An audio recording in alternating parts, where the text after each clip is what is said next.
السلام علیکم پیارے بچوں، آج کی ہماری کہانی کا عنوان ہے کانچ کے لباس کی شہزادی۔ قدیم وقتوں کی بات ہے، ایک عظیم سلطنت آئینہ پور میں شہزادی الارا کی پیدائش ہوئی۔ وہ خوبصورت تھی، لیکن اس کی تقدیر میں ایک عجیب طلسم لکھا تھا۔ الارا کے جسم کی ساخت ایسی تھی کہ جیسے ہی وہ کسی کے جملے سے رنجیدہ ہوتی یا اسے محسوس ہوتا کہ کوئی اسے نقصان پہنچانا چاہتا ہے، اس کی جلد فوراً ناقابل تسخیر کانچ میں بدل جاتی۔ شروع میں بادشاہ اور ملکہ خوش ہوئے کہ ان کی بیٹی دنیا کی سب سے محفوظ انسان ہے۔ اسے نہ تلوار کا ڈر تھا نہ تیر کا، لیکن وقت کے ساتھ ساتھ یہ نعمت ایک سزا بن گئی۔ الارا جب جوان ہوئی تو وہ ایک جیتی جاگتی شیشے کی مورت بن چکی تھی۔ جوں جوں لوگوں نے اس کے بارے میں باتیں بنانا شروع کیں، یہ کیسی شہزادی ہے، یہ تو پتھر دل ہے۔ اس کا دفاعی نظام مزید سخت ہوتا گیا۔ اب حالت یہ تھی کہ تازہ ہوا کا جھونکا اس کے مساموں تک نہیں پہنچتا تھا۔ آگ کی حدت اس کے لیے بے معنی تھی۔ اس کا کانچ اتنا موٹا اور سخت ہو چکا تھا کہ اب اسے اپنے ہاتھ پاؤں ہلانے میں بھی دشواری ہوتی تھی۔ وہ اپنی ہی حفاظت کی قیدی بن چکی تھی۔ ایک سرد شام جب الارا اپنے محل کے بالکنی میں بے حس و حرکت کھڑی تھی، اس نے محل کے دیوار کے نیچے ایک مسافر کو دیکھا۔ وہ مسافر دور دراز ملکوں کی خاک چھان کر آیا تھا۔ مسافر نے اوپر دیکھا اور بلند آواز میں کہا، اے شہزادی، تمہارے محل کی چمک دمک میری آنکھوں کو خیرہ کر رہی ہے، لیکن کیا تمہیں معلوم ہے کہ اس محل کی دیواروں کے باہر تمہاری رعایا بھوک اور افلاس سے دم توڑ رہی ہے۔ الارا کو غصہ آیا۔ اسے لگا مسافر اسے ملامت کر رہا ہے۔ جیسے ہی اس کے اندر دفاعی سوچ آئی، اس کے جسم پر کانچ کی ایک اور تہ چڑھ گئی۔ لیکن مسافر خاموش نہ ہوا۔ اس نے اسے بتایا کہ کیسے خشک سالی نے فصلیں تباہ کر دیں اور کیسے لوگ ایک لقمے کو ترس رہے ہیں، جبکہ شہزادی اپنے کانچ کے خول میں بند دنیا سے بے خبر ہے۔ پہلی بار الارا کو اپنی حفاظت پر شرمندگی محسوس ہوئی۔ اسے محسوس ہوا کہ وہ اپنے آپ کو بچاتے بچاتے اتنی دور نکل گئی ہے کہ اب اسے دوسروں کا درد بھی سنائی نہیں دیتا۔ جوں جوں سچائی اس کے کانوں سے ٹکرائی، اسے ایک عجیب تکلیف ہوئی۔ یہ وہ تکلیف تھی جس سے وہ برسوں سے بھاگ رہی تھی۔ اچانک کانچ کے ٹوٹنے کی آواز گونجی۔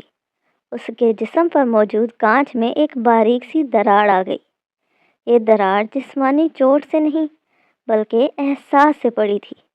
مسافر بولا، شہزادی، تمہارا یہ کانچ تمہیں ٹوٹنے سے تو بچا سکتا ہے، لیکن یہ تمہیں جینے نہیں دے رہا۔ سچ کڑوا ہوتا ہے، یہ تمہیں اندر سے توڑ دے گا، لیکن یہی ٹوٹنا تمہارے دوبارہ جڑنے کا آغاز ہوگا۔ الارا کے سامنے دو راستے تھے، یا تو وہ اپنی انا اور دفاعی خول میں بند رہ کر ہمیشہ کے لیے ایک بے جان مجسمہ بن جائے، یا پھر اس سچائی کو قبول کرے، اپنی غلطیوں کو تسلیم کرے اور اس کانچ کو پاش پاش ہونے دے۔ اس نے گہری سانس لی۔ اس نے سوچا کہ اگر وہ نرم پڑ گئی تو لوگ اسے تکلیف پہنچائیں گے، لیکن اگر وہ سخت رہی تو وہ کبھی لوگوں کی تکلیف محسوس نہیں کر پائے گی۔ اس نے اپنی آنکھیں بند کیں اور اپنی تمام تر دفاعی دیواریں گرا دیں۔ اس نے اپنے دل کے دروازے اس تکلیف کے لیے کھول دیے جو دوسروں کے دکھ دے کر ہوتی ہے۔ اچانک ایک زوردار دھماکہ ہوا۔ پورے محل میں بہت سے کانچ ٹوٹنے کی آواز گونجی۔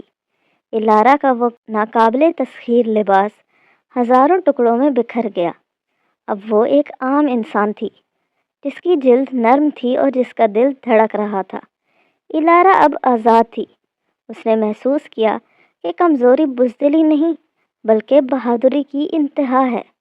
اپنے گرد دیواریں کھڑی کر لینا ہمیں محفوظ تو رکھ سکتا ہے، لیکن یہ ہمیں زندگی کے اصل رنگوں، خوشبوؤں اور جذبوں سے محروم کر دیتا ہے۔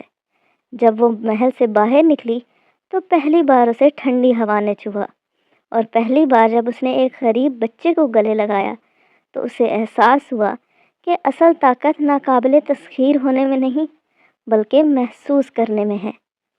تو پیارے بچوں، آج کی کہانی سے ہم نے کیا سیکھا؟ آج کی کہانی سے ہم نے یہ سیکھا کہ انسان جب ہر وقت خود کو بچانے کے لیے سخت بن جاتا ہے تو وہ آہستہ آہستہ دوسروں کے احساسات سے دور ہو جاتا ہے۔ الارا نے اپنے دل کے گرد اتنی مضبوط دیواریں بنا لیں کہ وہ نہ کسی کی محبت محسوس کر سکی اور نہ ہی کسی کا درد۔ احساس کرنا کمزوری نہیں، طاقت ہے۔ جب ہم کسی کی بات سن کر دکھی ہوتے ہیں یا کسی کے دکھ کو محسوس کرتے ہیں تو یہ ہماری کمزوری نہیں بلکہ ہمارے زندہ دل ہونے کی علامت ہے۔ ہر وقت خود کو مضبوط ظاہر کرنا ضروری نہیں۔ کبھی کبھی رونا، مان لینا کہ ہمیں تکلیف ہوئی ہے یا کسی سے مدد مانگ لینا ہمیں انسان بناتا ہے، روبوٹ نہیں۔ اپنے دل کے گرد بہت اونچی دیواریں ہمیں تنہا کر دیتی ہیں۔ اگر ہم یہ سوچیں کہ کوئی مجھے ہرٹ نہ کرے اور اسی ڈر سے سب سے دور ہو جائیں تو پھر محبت، دوستی اور خوشی بھی ہم تک پہنچ نہیں پاتی۔ سچ سننا مشکل ضرور ہوتا ہے مگر فائدہ مند ہوتا ہے۔ جیسے شہزادی کو مسافر کی باتیں کڑوی لگیں، ویسے ہی ہمیں بھی کبھی والدین، اساتذہ یا دوستوں کی باتیں بری لگتی ہیں، لیکن وہی باتیں ہمیں بہتر انسان بناتی ہیں۔ دوسروں کا درد سمجھنا ہمیں بڑا دل والا بناتا ہے۔ جب ہم اپنے آرام سے نکل کر دوسروں کی مشکلات کو دیکھتے ہیں تو ہم زیادہ شکر گزار اور مہربان بن جاتے ہیں۔ تو پیارے بچوں، یاد رکھیے، زندگی میں مضبوط ہونا اچھا ہے مگر دل کا نرم ہونا اس سے بھی زیادہ ضروری ہے۔ جو محسوس کرنا جانتا ہے وہی سچی خوشی اور سچی محبت پا سکتا ہے۔ تو آج کے لیے اتنا ہی، کل ملیں گے ایک نئی کہانی کے ساتھ۔ تب تک کے لیے اللہ حافظ، فی امان اللہ۔